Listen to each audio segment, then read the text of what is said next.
Rajamahendravaram medical college ప్రైవేటీకరణ చేస్తే ఆమరణ నిరాహార దీక్ష చేస్తానని, ఈ విషయంలో వైఎస్ఆర్సీపీ ప్రజలను తప్పుదోవ పట్టిస్తుందని జిల్లా కాంగ్రెస్ అధ్యక్షులు డాక్టర్ టీకే విశ్వేశ్వరరెడ్డి ధ్వజమెత్తారు. ఈ రోజు ప్రభుత్వ ఆసుపత్రి సూపరింటెండెంట్గా బాధ్యతలు చేపట్టిన డాక్టర్ సత్యనారాయణను కలిసి కాంగ్రెస్ శ్రేణులు అభినందనలు తెలియజేశారు.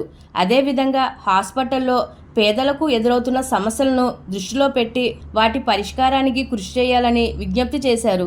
ఈ సందర్భంగా డాక్టర్ టీకే విశ్వేశ్వరరెడ్డి మాట్లాడుతూ, ఆసుపత్రి వద్ద రాజమండ్రి మెడికల్ కాలేజ్ ఇప్పటికే ప్రారంభమైందని, కానీ రాజమండ్రి సిటీ వైసీపీ ఈ అంశంలో ప్రజలను తప్పుదారి పట్టించేలా ప్రచారం చేస్తుందని, ఇది అంతా గమనించాలని కోరారు.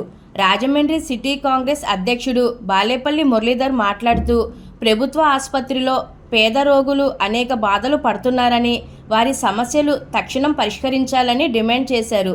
ఈ కార్యక్రమంలో పిసిసి ఉపాధ్యక్షుడు Martin Luther, Rajahmundry city Congress ప్రధాన కార్యదర్శి పట్నాల శ్రీనివాస్, నిడదవోలు కాంగ్రెస్ నియోజకవర్గ ఇన్ఛార్జ్ మేడవరపు భద్రం దొర, కాంగ్రెస్ డాక్టర్ సెల్ అధ్యక్షుడు డాక్టర్ రాజశేఖర్, కాంగ్రెస్ నేతలు బెజవాడ రంగారావు, దేవతా సుధాకర్ తదితరులు పాల్గొన్నారు.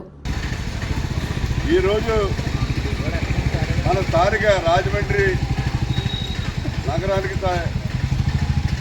గవర్నమెంట్ హాస్పిటల్లో సూపరింటెండెంట్గా జాయిన్ అయినటువంటి సత్యనారాయణ గారిని అభినందించడం కోసం సిటీ కాంగ్రెసు, నగర కాంగ్రెసు ముఖ్య నాయకులందరూ కూడా రావడం జరిగింది.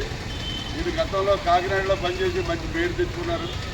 ఇక్కడ కూడా ఆయన సేవలు అందించి మరి రాజమండ్రి కానీ చుట్టుపక్కల ఉన్నటువంటి ప్రజలందరికీ కూడా ఆయన సేవలు అందిస్తారని ఆయన అభినందించడం కోసం ఈవేళ మేమందరం కూడా ఈ రాజమండ్రి గవర్నమెంట్ హాస్పిటల్కి రావడం జరిగింది.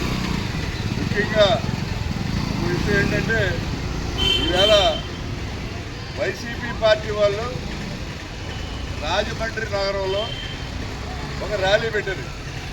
దేనికంటే, రాజమండ్రి నగరంలో ఉన్నటువంటి ఈ గవర్నమెంట్ మెడికల్ కాలేజీ ప్రైవేటు పరం అయిపోతుందని చెప్పి సాక్షి పేపర్లో పెద్ద పెద్ద ఫోటోలు వేసేసి ఎన్నికలు పెట్టారు. ఏమయ్యా బాబు, రాజమండ్రిలో ఉన్న మెడికల్ కాలేజీ ఆల్రెడీ గవర్నమెంట్ ఆధ్వర్యంలో స్టార్ట్ చేయడం జరిగింది. ఆల్రెడీ 2 years గడిచిపోయింది. ఈ గవర్నమెంట్ కాలేజీని మళ్ళీ ప్రైవేటు పరం చేయడం అనేది జరగదు.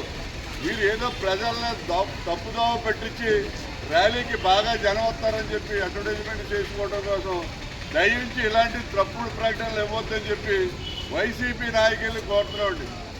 మీరు ఎవరో కూడా ఈ రాజమండ్రి గవర్నమెంట్ మెడికల్ కాలేజీని ప్రైవేటు పరం చేయలేరు. ఎందుకంటే గవర్నమెంట్ ఆధ్వర్యంలో స్టార్ట్ అయిపోయింది. ఇది ఆల్రెడీ రన్నింగ్ 2 years కూడా రన్ అయిపోయింది.